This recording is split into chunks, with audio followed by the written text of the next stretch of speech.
kita mau bahas tentang permasalahan Gen Z di mata Gen Milenial dan narasumber Kak Ilham. Baik, halo. Nah, kan kita ini Gen Z ya Pak, terus Bapak ini juga Gen Milenial. Nah, yang terlintas di pikiran Bapak tuh pertama kali kalau dengan kata Gen Z itu apa sih Pak? Kalau pertama kali dengar kata Gen Z yang terlintas adalah perbedaan ini ya, bagaimana dia muncul, karena keberadaan Gen Z itu diiringi dengan teknologi yang sangat cepat.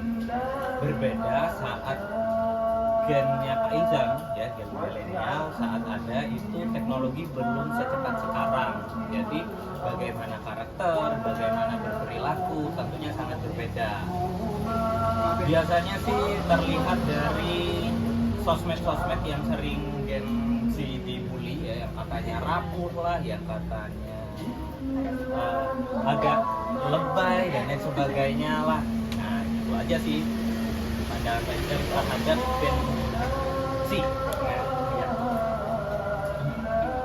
Nah, karena kan Gen Z ini sering bilang ketergantungan sama teknologi atau AI gitu kan Pak? Ya. Nah, bagaimana namanya perspektif Pak Ilham tentang gaya hidup Gen Z dan Gen Milenial? Kalau gaya hidup biasanya yang Pak Izam sering temukan di sekitar Pak Izam, Gen Z itu lebih mementingkan gengsi. Nah, gengsinya mereka itu biasanya diakibatkan dari tubuh yang mereka dapatkan dari sosmed. Semakin kalian sering main sosmed, semakin sering kalian kumpul dan gengsi kalian semakin tinggi. Biasanya nih ya, yang sering Pak Izam temuin nih, kalau nongkrong kalian setidaknya harus di kafe yang agak hits. Ini enggak ya? Enggak ya? Enggak termasuk ya? Enggak lah ya. Terus kalau enggak di tempat yang seperti itu, kalian tuh enggak mau HP-nya setidaknya harus iPhone. Siapa yang nyiptain standar kayak gitu kalau bukan sosmed yang beredar? Siapa konsumennya? Ya kalian, Gen Z. Jadi gitu ya. Jadi gaya hidup Gen Z itu lebih cenderung memang banyak berkecimpung dengan teknologi. Itu yang minusnya. Kalau yang generasi milenial, gaya hidupnya biasanya dia memaknai dua hal, karena dia berada di dua era yang berbeda. Yang pertama, gen milenial mungkin lahir di saat teknologi belum berkembang sangat cepat, gitu ya. Terus dia mengalami saat dewasa, teknologinya sudah cepat, jadi dia bakalan punya perbedaan pandangan. Jadi kalau mau makan nggak ujuk-ujuk langsung ke Shopee, tapi setidaknya keluar lah gitu dari rumahnya, jalan dan lain sebagainya. Nggak langsung semua hal diselesaikan dengan media atau teknologi. Itu sih. Bapak ini kan Gen Z itu pada ribet tuh atau santai gitu Bapak? Kalau ribet sama santainya subjektif, saya bisa bilang subjektif. Ya subjektif.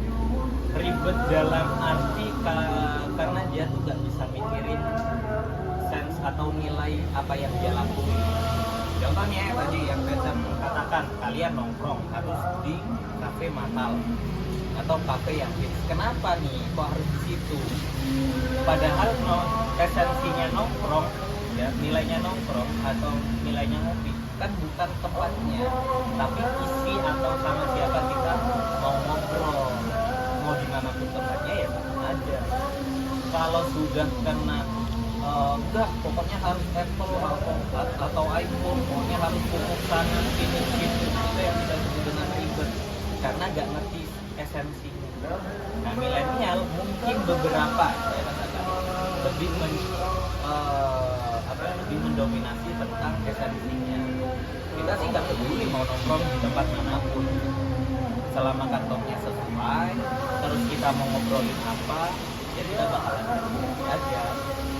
Happy-nya sama kok, bahagianya sama antara yang kafe satu minuman 25.000 sama 5.000. Kalau orangnya tempat obrolannya pas, main enak aja.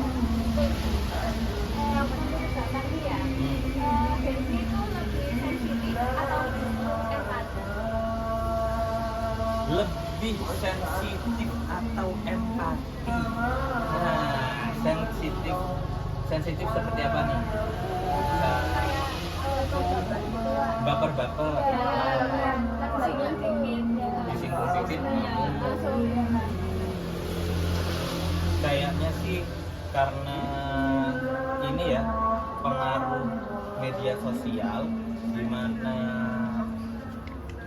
emosi itu mulai dicampur aduk. Kalau saya baca di beberapa buku terkait mental health-nya remaja, kalian itu lebih dipengaruhi sama media sosial, lebih dipengaruhi kita. Bagaimana kalian kok bisa dikatakan baper? Bagaimana kalian yaitu dikatakan oleh dikontrol oleh media sosial. Dulu zamannya Pak Ilja masih kecil ya, masih anak-anak itu kalau main kita kemalaman terus mainnya terlalu jauh, kita tuh sering dimarahin oleh orang tua atau bahkan hal-hal yang mungkin kita tuh sekarang nggak masuk akal. Tapi kalau sekarang orang tua marahin anaknya, dipikir apa? Nggak open minded, ya kan? Strict parent, terlalu mengekang, merusak mental. Nah, itu padahal posisinya sama nih, kasusnya sama-sama dimarahin orang tua, tapi bagaimana cara menanggapi kasus itu yang berbeda, sehingga dikatakan sensitif ya memang lebih sensitif ya. Tapi terhadap empatinya ada beberapa kasus sih yang saya terbayang bahwa empati seorang Gen Z itu lebih tinggi, tapi ya tetap balik lagi, kadang mereka nggak tahu kenapa kok harus berempati.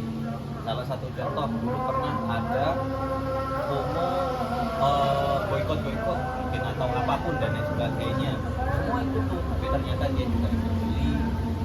Mereka kadang nggak tahu esensinya lah, pokoknya saya kalau melihat Gen Z itu kadang mereka tidak paham apa yang mereka lakukan, hanya berdasarkan itu dari media sosial.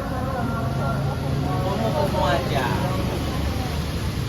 Ini Pak kan biasanya tuh dari situ kalau habis dihina gitu kayak dapat hujatan gitu, terus mereka tuh kayak mau healing, mau me time gitu. Itu pandangan Gen milenial tuh gimana sih Pak? Kalau mau me time, mau healing, nggak apa-apa. Ada satu lagi biasanya self reward. Ya. Self reward tapi kok setiap hari. Kenapa kamu kok makan gacoan gitu? Ya self reward Pak, self reward kok setiap hari.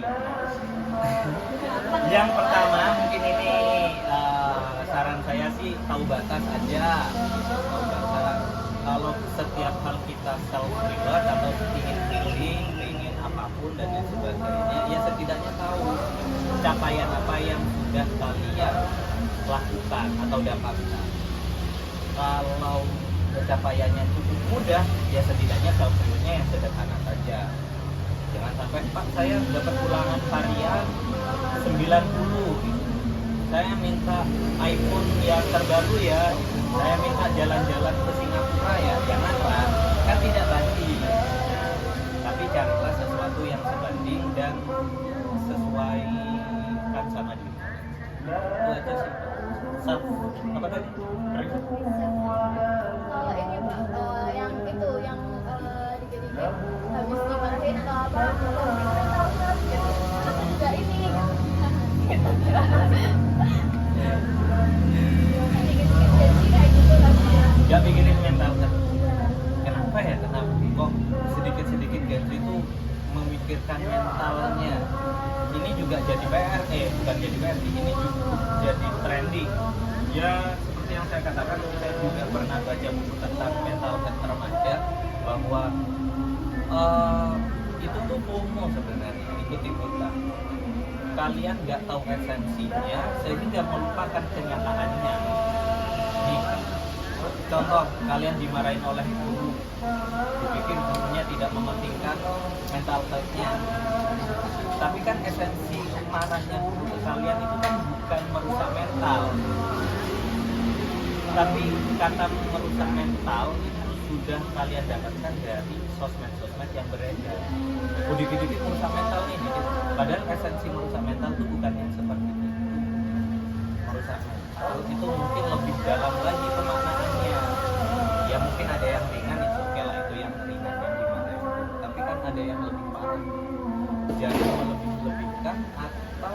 jangan membuat inilah sesuatu yang sederhana dilebay-lebaykan. Itu aja.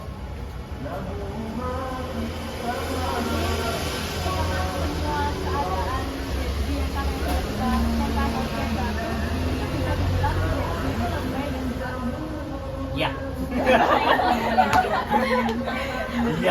Iya, lebay. Ini juga pengaruh seperti yang saya awal lagi ya tadi ya, bahwa Gen Z itu lebih cenderung memakai teknologi. Kehidupan mereka itu sudah cukup banyak dimudahkan oleh teknologi, serba instan semua.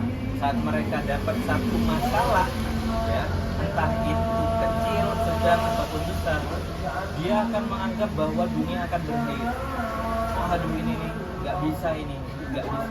Ini harus harus diselesaikan.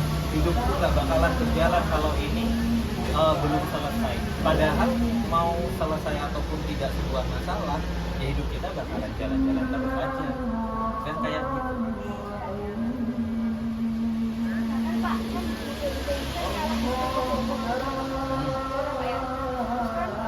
kan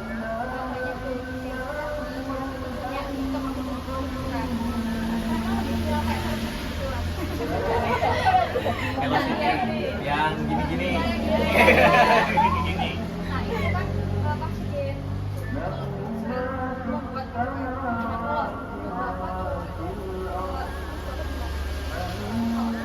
Kalau cuman pandangan velocity-nya dan digunakan untuk hiburan atau mendekatkan sesama kalangan, ya kan ada yang sama keluarganya kemarin pas Idul Fitri, ada yang sama teman-temannya, ya nggak apa-apa kalau sekedar hiburan. Cuman kalau segala macam itu diaplikasikan dengan velocity, ya balik lagi ya bosen aja. Makanya Gen Z itu biasanya lebih cepat bosen daripada Gen Y. Karena apa? Ya karena kalian akan dicekokin terus tuh sama hal-hal yang kayak velocity lagi, besok velocity lagi, velocity lagi, story-nya teman-teman velocity lagi, yang otomatis akan cukup banyak merubah secara cepat ya era viralnya, era sosialnya, keadaan sosialnya itu akan lebih cepat. saya berita itu kan tiba-tiba ada SMS yang Ya, yang di Metro TV ya, ya,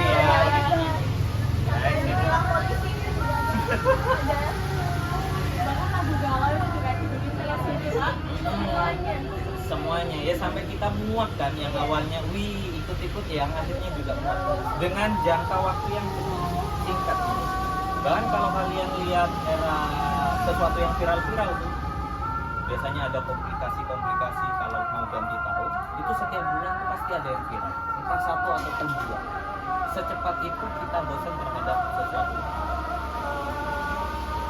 apalagi viralnya mereka nggak ada esensi. Kenapa hal kayak gini, hal bodoh kayak gini, ya mungkin kasarannya kayak gitu, hal-hal nggak penting kayak gini kok viral.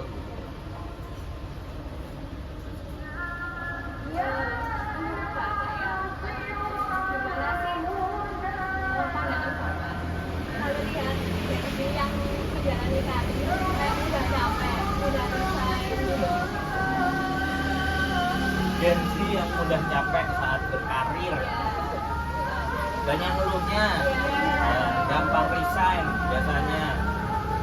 Ya itu yang saya katakan bahwa tadi diakibatkan karena satu, dia mudah bosannya dia karena sudah menganggap harus berubah, harus berkembang dengan jangka waktu yang cepat.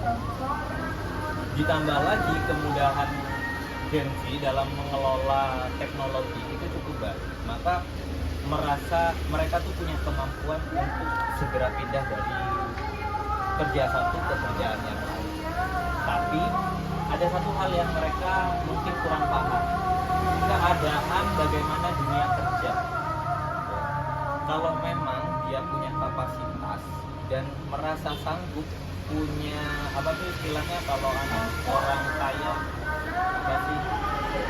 privilege, ya dia punya privilege, mungkin dia akan mudah untuk mendapatkan itu. pindah satu, pindah kerja. Hanya dia akan punya citra yang dia punya citra yang bukan pindah kerja satu, bosan ya pindah lagi, bosan pindah lagi, punya masalah dikit pindah lagi, punya masalah dikit pindah lagi. Jadi citranya buruk yang mengakibatkan Gen Z itu dikenal sebagai generasi yang cukup lemah mentalnya. Ya tadi itu ya lemah, terus tersinggungan dan lain sebagainya. Saya kan biasanya kalau dapat kerja ini apa ya, terus udah mau kerja tapi kak, bukan passion gitu. Biasanya kayak gitu kalau kak diterima kerja gitu, terus kak gengsi mau kerja di sini ya ketahuan teman diajak gitu. Iya. Ya, itu yang saya katakan esensinya. Mereka nggak menemukan esensi dari pekerjaan. Kalau Pak Ilham sekarang menganggap pekerjaan adalah sarana untuk bertahan hidup dengan apapun. Ya. Tapi Gen Z punya pandangan lain terhadap pekerjaan. Mereka harus menjalani dengan passion, dengan bahagia. Yang mereka lupa bahwa hidup itu nggak harus bahagia terus. Ada kalanya kita sedih, marah juga, bosen juga, tapi ya oke, wajar aja. Nah Gen Z itu nggak mau hal-hal kayak gitu. Gen Z maunya happy terus, istilahnya tuh hedon, mementingkan kehidupannya, menjalani kehidupannya hanya untuk bersenang-senang. Pandang kayak kerjanya lo bagus gitu. Padahal hidup mah kan nggak harus senang-senang terus gitu. Dulu pernah buat jasa buket, tapi berhenti Karena banyak yang pesen.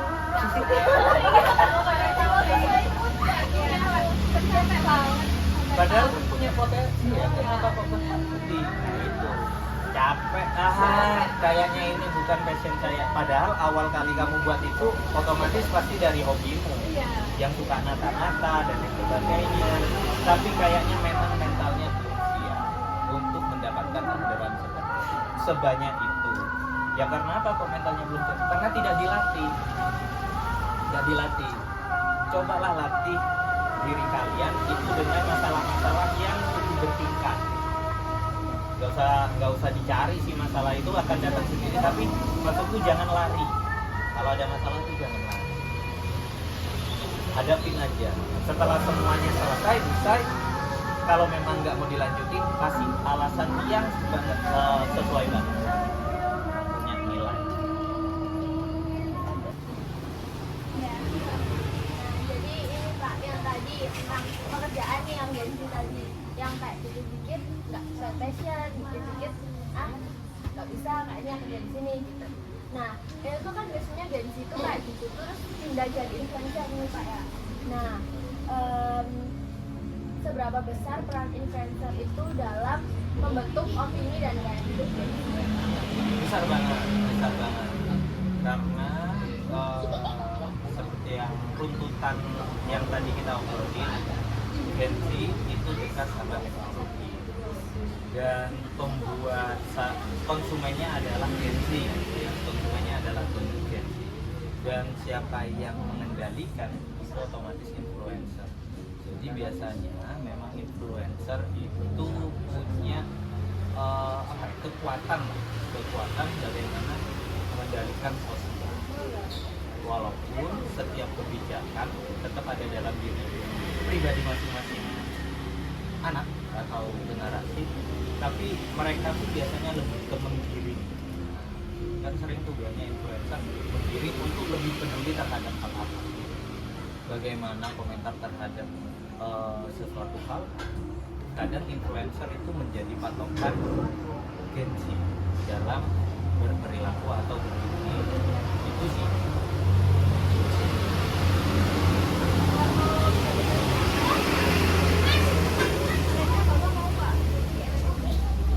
Mau?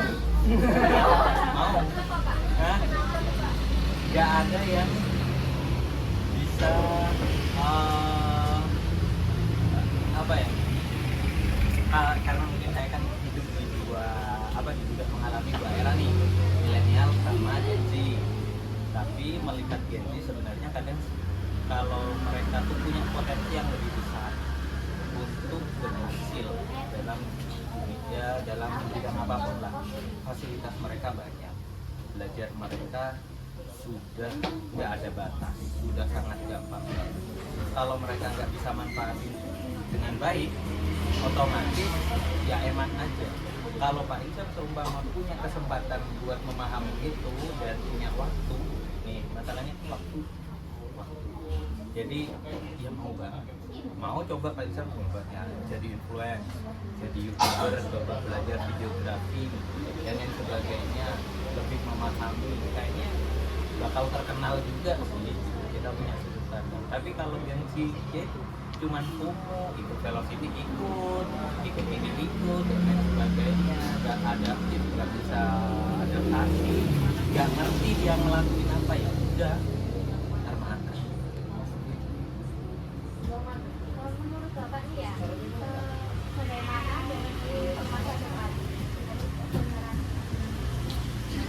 Bagaimana janji di masa depan?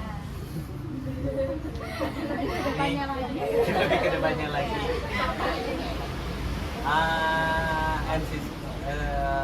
Sebenarnya bagaimanapun generasinya tentu akan berjalan. Cuman melihat perkembangan zamannya saja sih. Kalau lihat generasi Gen Z-nya, kalau dilihat dari perilaku yang muncul sekarang ya memang kayaknya cukup meragukan.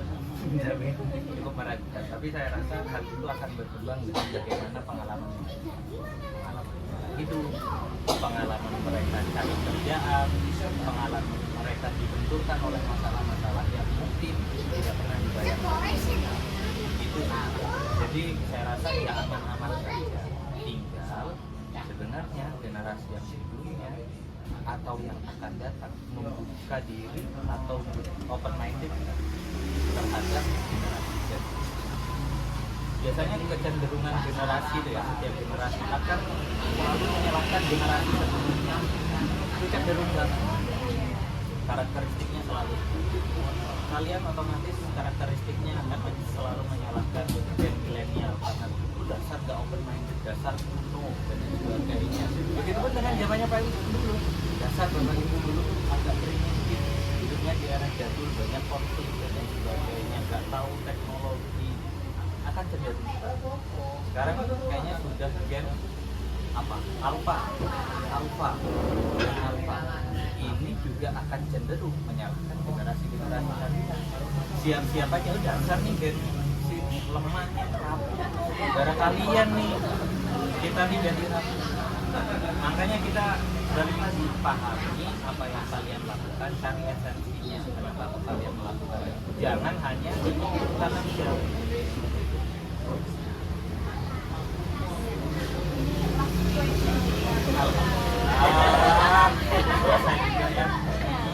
Ini Bapak sangat kasih janji biar gaya hidup itu lebih santai. Nggak berperan. Santai ini gimana? Nggak berperan gitu Pak, kayak Tidak berperan. ya netral aja hidupnya apa adanya gitu. Oke, yang pertama otomatis kalian harus banyak ilmu, ya. Banyak ilmu ya, banyak belajar. Saya nggak bisa katakan kalian tuh harus irit, kalian tuh jangan berperan. Nah, gimana kalian tahu ini berperan atau tidak? Ya, itu kalian harus banyak belajar. Itu kuncinya, belajar ya dari baca ataupun apapun lah. Saya rasa itu dari belajar, banyak pengalaman, ya banyak pengalaman. Terus lagi saran saya buat itu lebih adaptif aja. Gunakan fasilitas kalian yang kalian punya, itu gunakan dengan baik. Jangan dieman-eman. Yaitu jangan malas-malas caranya, jangan malas-malas. Dikit-dikit rebahan. Nah, sebenarnya saya kan sebenarnya kalau dipikir-pikir, kalau memang kalian punya sebuah ilmu pengetahuan, rebahan yang berlebihan itu kan tidak baik. Ya nggak apa-apa mah rebahan atas capek yang sudah nggak apa-apa, tapi jangan sampai lupa kalian juga punya tujuan. Nah, kita kalau paham tentang hal itu, saya yakin kalian bakal belajar apapun, belajar belajar sosio aja, tapi yang mau jadi chef silakan belajar masak, yang mau jadi wirausaha silakan belajar dagang. Kemampuan untuk belajar ini yang kadang kurang karena apa kok kurang? Karena dimudahkan oleh teknologi. Kenapa kok bisa mudahnya teknologi? Kurang menganggap semuanya sepele, nggak ada esensi, nggak ada nilainya. Kalau kalian menganggap bahwa saya mau jadi chef biar nanti saya bisa masak bla bla bla, saya mau keluar negeri, saya mau belajar, saya mau masakin istri, mau masakin anak, kalau saya mau masakin suami, punya nilai, ada tujuannya kan, punya nilai. Jadi apa aja nih yang akan kalian lakukan? Saya mau jadi dokter biar saya bisa mengobati keluarga ini, bla bla bla bla. Kalau sekarang kan semuanya serba materialistis dan ingin cepat. Saya ingin jadi dokter ya, pandangannya dokter kaya, pekerjaannya keren. Tapi esensinya dokter itu bukan itu. Esensinya dokter adalah menyembuhkan lepas ya, lepas dari sini. Tapi kadang tuh kayak itu Kak, kayak pengen jadi tapi kita nggak tahu mau mulai dari mana. Belajar. Oh iya. Iya juga ya. Belajar ya, ada hal yang bisa diberhentikan dengan kecuali belajar.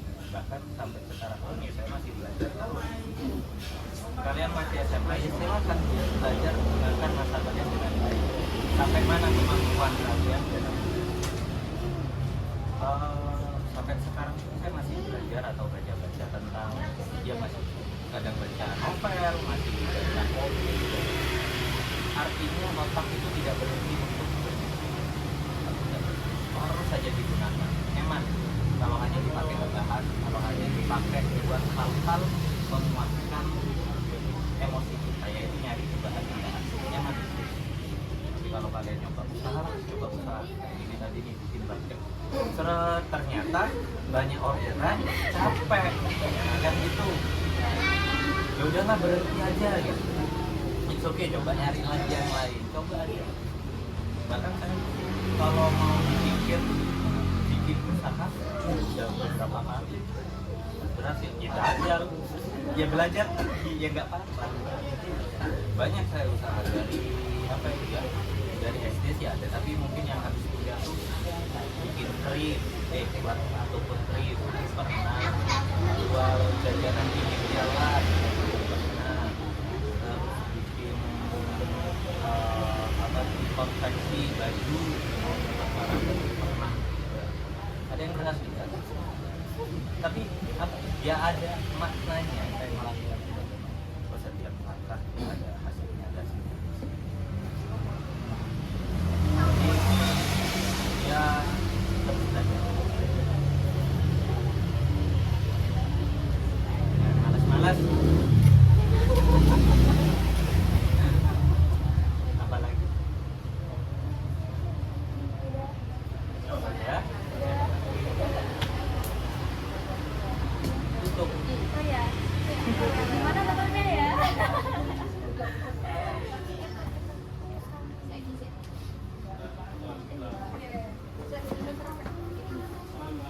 Sekian podcast dari kita hari ini.